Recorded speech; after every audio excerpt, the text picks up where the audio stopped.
Assalamualaikum warahmatullahi wabarakatuh. Pada praktikum MAP1 kali ini akan membahas tentang analisis statistik inferensial parametrik. Analisis statistik inferensial adalah statistik yang digunakan untuk menggeneralisasikan data sampel terhadap populasi untuk memberi peluang sejauh mana kebenaran data sampel terhadap populasi, maka peneliti menentukan nilai alfa atau tingkat signifikansi. Metode dalam memperoleh kesimpulan dengan analisis statistik inferensial dibagi menjadi dua, inferensial parametrik dan inferensial non-parametrik. Inferensial parametrik dilakukan untuk membuat kesimpulan populasi dari sampel yang memiliki data yang terdistribusi normal dan memiliki skala interval atau rasio. Sedangkan inferensial non-parametrik dilakukan untuk membuat kesimpulan populasi dari sampel yang memiliki data yang tidak terdistribusi normal. Syarat penerapan statistik parametrik yang pertama ada distribusi sampel diambil dari distribusi populasi yang terdistribusi secara normal. Yang kedua ada sampel diperoleh secara acak dan mewakili populasi. Yang ketiga skala pengukuran harus kontinu, yaitu rasio atau interval atau skala nominal yang diubah menjadi proporsi. Adapun uji yang digunakan dalam statistik parametrik yaitu uji Z, uji T, korelasi persen, dan ANOVA. Penerapan metode analisis inferensial dibagi menjadi dua, yaitu kasus 1 sampel dan kasus 2 sampel. Dengan kasus 2 sampel dibagi lagi menjadi dua, yaitu kasus 2 sampel dependen dan kasus 2 sampel independen. Uji T digunakan untuk sampel kecil, kurang dari 30, dan uji Z digunakan untuk sampel besar, lebih besar dari 30. Berikut merupakan bagian dari uji T. Uji T1 sampel biasanya digunakan untuk menguji hipotesa deskriptif di mana kalimat hipotesanya yang akan menentukan termasuk one-tailed test atau two-tailed test. One-tailed test dibagi menjadi dua, uji pihak kiri dan uji pihak kanan. Two-tailed test biasanya digunakan bila hipotesa 0 atau H0 berbunyi sama dengan dan hipotesa alternatif atau HA-nya berbunyi tidak sama dengan. One-tailed test uji pihak kiri biasanya digunakan bila H0 berbunyi lebih besar sama dengan dan HA-nya berbunyi lebih kecil.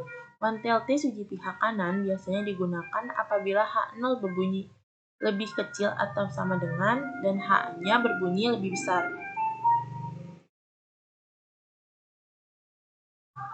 Uji T2 sampel pada intinya, uji T2 sampel menggunakan dua sampel atau populasi yang berbeda untuk nantinya dilihat perbedaannya. Uji rata-rata 2 sampel bebas digunakan untuk membandingkan dua kelompok mean dari 2 sampel yang berbeda atau independen.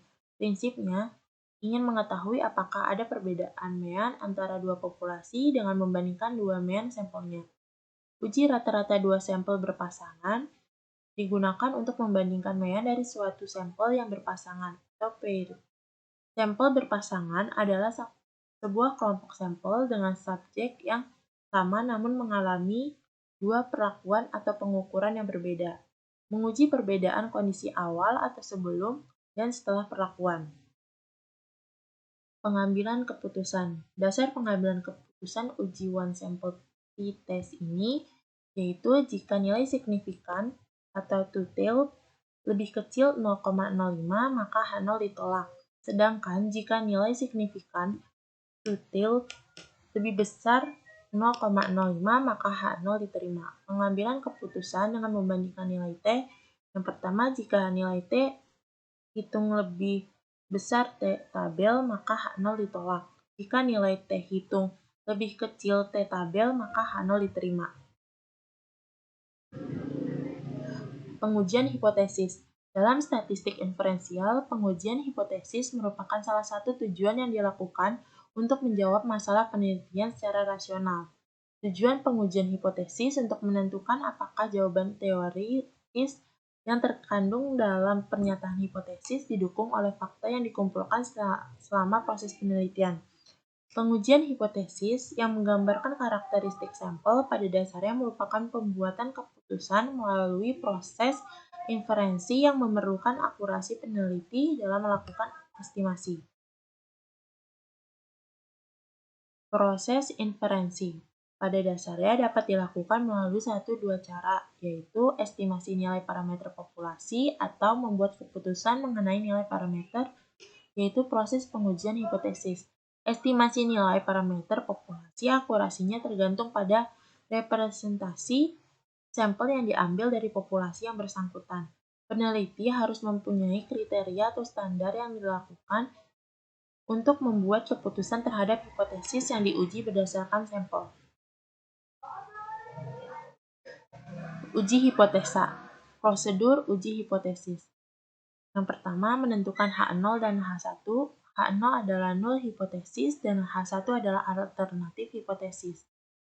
Yang B, menentukan uji statistik yang digunakan.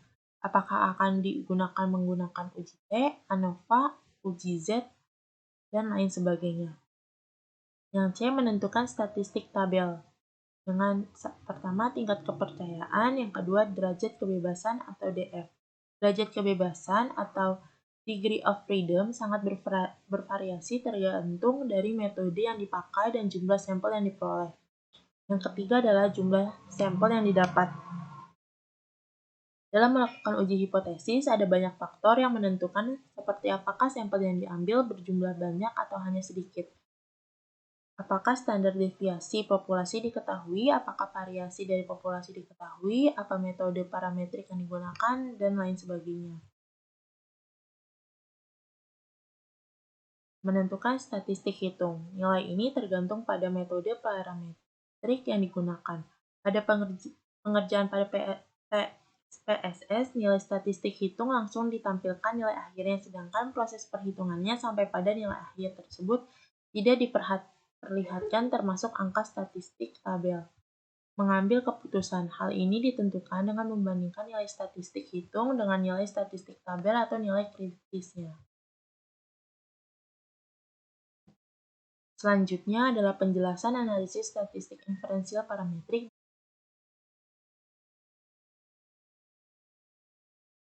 Selanjutnya adalah langkah-langkah mengenai analisis statistik parametrik. Di sini sudah terdapat data yang telah saya ambil, yaitu dengan variabel hasil UTS mahasiswa PWK. Di sini terdapat 10 data yang bisa langsung kita analyze. Yang pertama, klik analyze, lalu compare means, pilih one sample test, lalu pindahkan hasil UTS mahasiswa ke tes variabel, lalu masukkan tes value-nya sebesar 75, lalu klik option, masukkan confidence interval percentage-nya sebesar 95%, yang artinya tingkat kepercayaannya sebesar 95%, lalu dalam missing values-nya pilih exclude case analysis by analysis, lalu klik continue, lalu klik OK.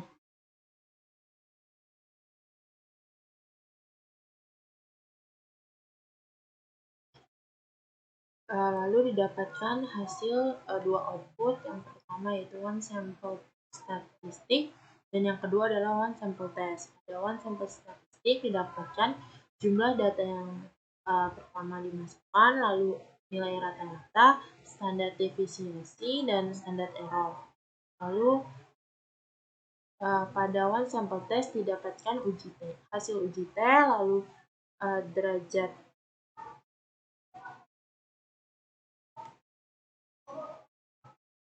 lalu didapatkan dua output, yaitu one sample statistik dan one sample test. Pada one sample statistik didapatkan jumlah data yang pertama di input, lalu nilai rata-rata, standar defisiensi, dan standar error.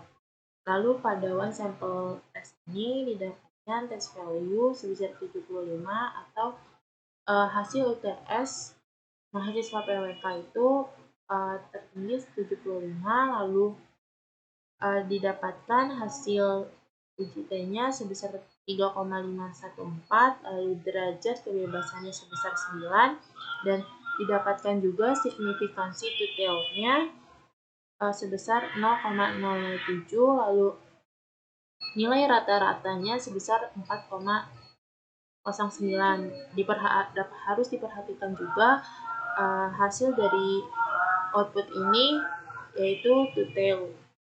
Nah, selanjutnya adalah uji H0. Dapat dilihat dari hasil two-tailed ini, apabila lebih kecil dari 0,05 maka H0 ditolak dan H1 diterima.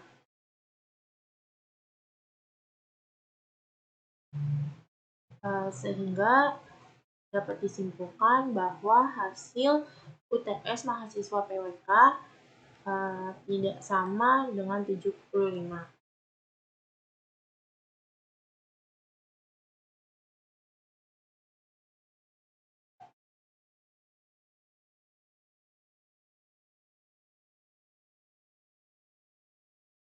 Apabila ingin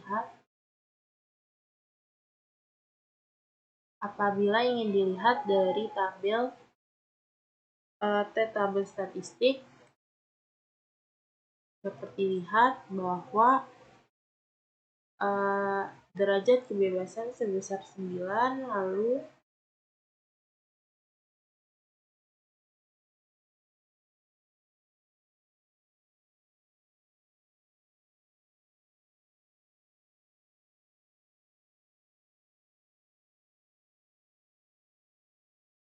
selanjutnya adalah uji hipotesis yang kedua dengan 2 sampel bebas. Di sini saya menggunakan data hasil UTS mahasiswa PWK juga. Lalu pada bagian ini ditambahkan bagian, lalu measure-nya scale semua. Pada bagian value ditulis value-nya 1, lalu labelnya A, lalu di add, gitu pun untuk yang kedua, lalu klik OK.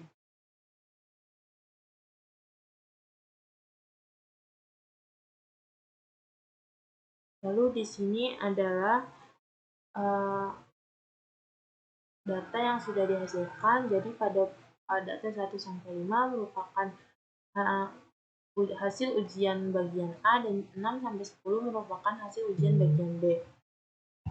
Terus langsung saja kita analyze, lalu kita klik compare means dan pilih independent sample t-test. Nah, di sini langsung kita masukkan hasil UTS ke bagian tes variabel. Lalu bagian ini kita masukkan ke grouping variabel. Lalu kita define grup satunya kita isi 1 dan grup 2-nya kita isi 2. Lalu kita pilih continue, lalu kita klik option, lalu ininya di 95. Lalu missing values-nya kita isi seperti tadi, yaitu exclude case analysis by analysis. Lalu kita continue. Lalu klik OK.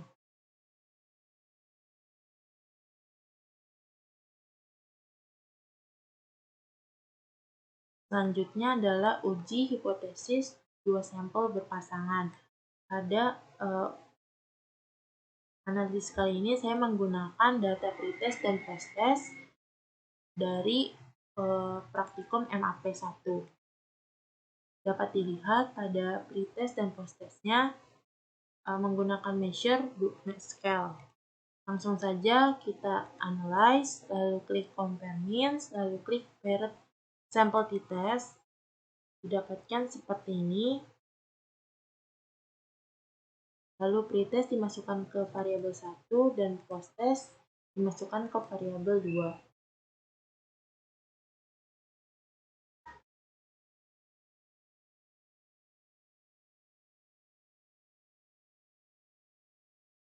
Lalu dari dua data ini pilih option, lalu untuk confidence interval persennya ditulis 95% dan missing value-nya exclude case analysis by analysis, lalu klik continue dan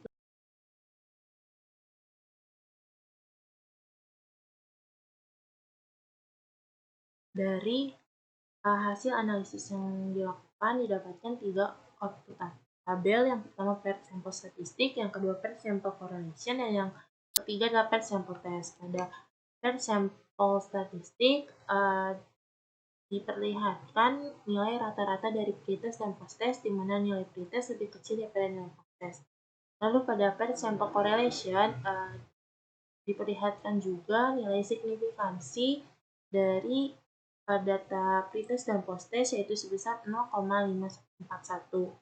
Pada tabel paired sample test diperlihatkan nilai uji T-nya yaitu sebesar min 0,901, lalu derajat kebebasannya sebesar 11 dan nilai signifikansi two-tailed-nya sebesar 0,387 atau lebih besar daripada nilai probabilitasnya yaitu 0,05. Maka dapat disimpulkan bahwa perbedaan dari nilai pretest dan post-test ini tidak memiliki perbedaan yang signifikan, atau H0 diterima dan H1 ditolak. Dapat dilihat juga pada nilai derajat kebebasannya di mana 11, lalu pada two-tailed-nya dibagi 2 sehingga dapat dilihat bahwa nilainya itu sebesar 2,201, di mana nilai T tabel lebih besar daripada T hitung sehingga H0 diterima dan H1 ditolak, sehingga dapat disimpulkan bahwa perbedaan dari nilai pretest dan post-test ini tidak terlalu signifikan. Itu saja penjelasan dari praktikum kali ini, kurang lebihnya mohon maaf. Terima kasih.